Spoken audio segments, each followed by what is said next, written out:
हरे कृष्णा, राधे राधे। आप सभी का स्वागत है 252 वैष्णवन की वार्ता में। मित्रों, जीवन में भक्ति का क्या महत्व है और भगवान अपने भक्तों के लिए किस हद तक जा सकते हैं, आज मैं आपको एक ऐसी ही अद्भुत कथा सुनाने वाला हूँ जो सदियों से हमारे हृदय को भक्ति के रस से सरोबार करती आ रही है। ये कथा है 252 वैष्णवन की वार्ता में वर्णित एक परम भक्त कानाबाई की। इनकी कथा हमें सिखाती है कि भगवान केवल भाव के भूखे हैं और सच्चा प्रेम ही उन्हें पाने का एकमात्र मार्ग है। आइए जानते हैं कानाबाई की प्रेरणादायक कहानी। कानाबाई वृंदावन में रहने वाली एक अत्यंत गरीब ब्राह्मण विधवा थी। उनका जीवन सादा था, लेकिन उनके हृदय में भगवान श्रीनाथ जी के प्रति असीम प्रेम और भक्ति बसी हुई थी। वे श्रीनाथ जी को अपना पुत्र मानती थी। सोचिए, एक माँ अपने बच्चे के प्रति कितना प्रेम करती होगी, कितना प्रेम रहता है, जिसका आज तक कोई न था लगा पाया न लगा पाएगा। कानाबाई का श्रीनाथ जी के प्रति ठीक वैसा ही प्रेम था। अपनी गरीबी के कारण वे अक्सर नाथ द्वारा जाकर अपने प्रिय श्रीनाथ जी के दर्शन नहीं कर पाती थी। ये बात उन्हें अंदर तक कचोटती थी। एक दिन वे इतनी व्याकुल हो गई कि उनके मन में विचार आया, हे प्रभु, मैं तो आपकी माँ हूँ, और अगर आप ही मेरे घर नहीं आओगे तो मैं आपके दर्शन कैसे कर पाऊंगी। उनकी ये व्याकुलता, ये प्रेम सीधे श्रीनाथ जी तक पहुंचा। और क्या हुआ जानते हैं? उसी रात श्रीनाथ जी ने स्वयं कानाबाई को स्वप्न में दर्शन दिए। उन्होंने अपनी मधुर वाणी से पुकारते हुए कहा, हे कानाबाई, तुम चिंता मत करो, मैं तुम्हारे घर स्वयं भोजन करने आऊंगा। तुम मेरे लिए खिचड़ी तैयार रखना। कानाबाई की नींद खुली, वो उठ के बैठे। उनका हृदय आनंद और प्रेम से भर गया। उनके पास भले ही बहुत कम सामग्री थी, लेकिन उन्होंने उसे पूरे भाव और भक्ति से सींच कर थोड़ी सी खिचड़ी बनाई। और अगले ही दिन एक अत्यंत सुंदर प्यारा सा छोटा बालक उनके द्वार पर आया। उसके चेहरे पे एक अलौकिक तेज था। कानाबाई तुरंत समझ गई कि ये हो न हो और कोई नहीं, ये तो मेरे प्रिय श्रीनाथ जी ही है। उन्होंने बड़े प्रेम से बालक को आसन पे बिठाया और उस बालक को वो साधारण सी खिचड़ी परोसी। बालक ने उस साधारण सी खिचड़ी को असाधारण की तरह चाव से वो खिचड़ी खाई, मानो वो कोई शाही पकवान हो।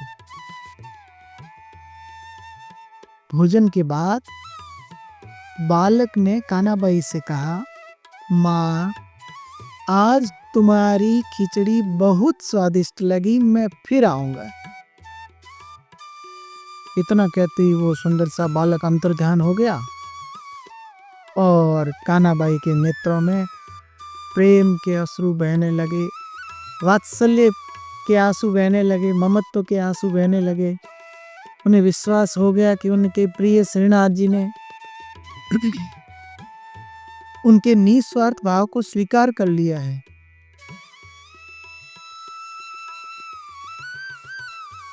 और ये कथा यहीं समाप्त नहीं हो रही है, बल्कि यहाँ से एक और अद्भुत मोड़ लेती है। कुछ समय बाद श्रीनाथ जी के नाथद्वारा मंदिर में एक बहुत ही बड़े उत्सव का आयोजन किया गया। दूर दूर से हजारों वैष्णव आए, तरह तरह के पकवान श्रीनाथ जी को भोग लगाने के लिए लेकर आए और इन पकवानों को बड़ी श्रद्धा से श्रीनाथ जी को भोग लगाया गया। लेकिन आप जानते हो हुआ क्या? श्रीनाथ जी ने उनमें से किसी को भी स्वीकार नहीं किया। मंदिर के पुजारी, सेवक सब चकित हो गए, सब परेशान। वो समझ ही नहीं पा रहे थे कि श्रीनाथ जी भोग क्यों नहीं लगा रहे हैं। वो चिंता से ग्रसित हो गए। लेकिन तभी श्रीनाथ जी की आंखों से प्रेमाश्रु बहने लगे और उन्होंने अपने मुख से स्पष्ट रूप से अपने सेवकों को कहा कि मुझे ये सब पकवान नहीं खाने, मुझे तो केवल और केवल कानाबाई के हाथ की बनी हुई खिचड़ी ही खानी है। पुजारी और सेवकगण हैरान रह गए। वे नहीं जानते थे कि कानाबाई कौन है, कहाँ रहती है, अब उसे कैसे ढूंढा जाए। उन्होंने इधर उधर पता किया, खूब सारी जगह पूछने पर आखिरकार उन्हें पता चलता है कि कानाबाई है वो वृंदावन में रहने वाली एक गरीब ब्राह्मण विधवा है। और जब ये पता चला तो तुरंत ही जो कुछ सेवकों को वृंदावन के लिए भेजा गया कि चाहिए और कानाबाई को वहाँ से लेकर आइए, श्रीनाथ जी के लिए वो खिचड़ी बना करके परोसनी अत्यंत आवश्यक है। प्रभु ने उसकी इच्छा जताई है, अब उसके बगैर नहीं चल सकता। जब मंदिर के सेवक वृंदावन पहुंचे तो कानाबाई ने सारी की सारी बातों से सुनी, समझी और वो भावुक हो गई। उन्हें विश्वास ही नहीं हो रहा था कि स्वयं उनके प्रिय श्रीनाथ जी उन्हें याद कर रहे हैं। कानाबाई ने बड़ी नम्रता पूर्वक कहा कि मेरे पास कुछ है ही नहीं, मैं तो इतनी गरीब हूँ कि उनके लिए विशेष पकवान बना ही नहीं सकती। सेवकों ने उन्हें समझाया कि श्रीनाथ जी केवल उनके भाव और प्रेम के भूखे हैं, धन या सामग्री के नहीं। कानाबाई अपनी थोड़ी सी जो सामग्री थी जिनके पास लेकर नाथ द्वारा पहुंची, उन्होंने अपने अटूट प्रेम और श्रद्धा के साथ में साधारण सी खिचड़ी बनाई। और जब ये खिचड़ी श्रीनाथ जी को परोसी गई तो उन्होंने इसे अत्यंत प्रसन्नता से स्वीकार किया। और जो भोग प्रभु स्वीकार कर लेते हैं वो साधारण नहीं रहता, वो असाधारण बन जाता है और उसको प्रसाद कहा जाता है। ऐसे के ऐसे प्रभु जिस वस्तु को भी स्वीकार कर लेते हैं, जिस जीव को स्वीकार कर लेते हैं, ब्रह्मांड अखिल ब्रह्मांड में जो भी वस्तु या चीज उन्हें भाव से और प्रीत से अगर पसंद आ जाए तो वह असाधारण हो जाती है। इसलिए सारे वैष्णव असाधारण है। उसका एकमात्र कारण है कि प्रभु ने उन्हें स्वीकार किया है। अब कानाबाई के मुख पर संतोष और आनंद का भाव आ गया और ये सिद्ध हो गया कि भगवान के लिए भक्त का भाव ही सर्वोपरि होता है, भक्त का प्रेम ही सर्वोपरि होता है।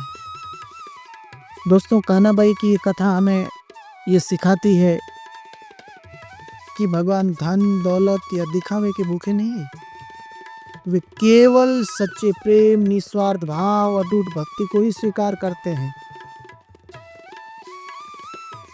अगर धन दौलत दिखावे के भूखे हो मेरे प्रभु, हमारे प्रभु,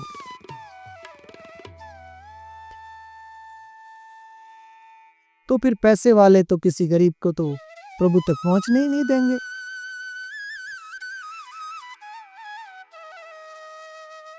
दिखावे के भूखे हो तो फिर साधारण सा सरल सा इंसान तो उन तक पहुंच ही नहीं सकता।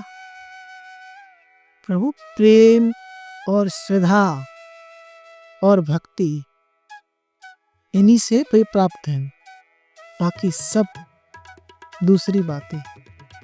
ऐसे कैसे कथा आती है जिसमें कानाबाई वैष्णवों को आज्ञा करती है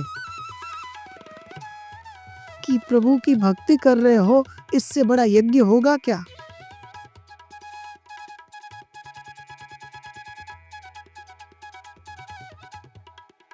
कानाबाई ने ऐसे ही बहुत सारी जगहों पर वैष्णवों को प्रेरित किया, उन्हें भगवान की सेवा में नित्य खड़े रहने के लिए संदेश दिया। ऐसी अनंत लीलाएं कानाबाई के साथ में प्रभु ने की और प्रभु ने उनके हृदय में वास किया।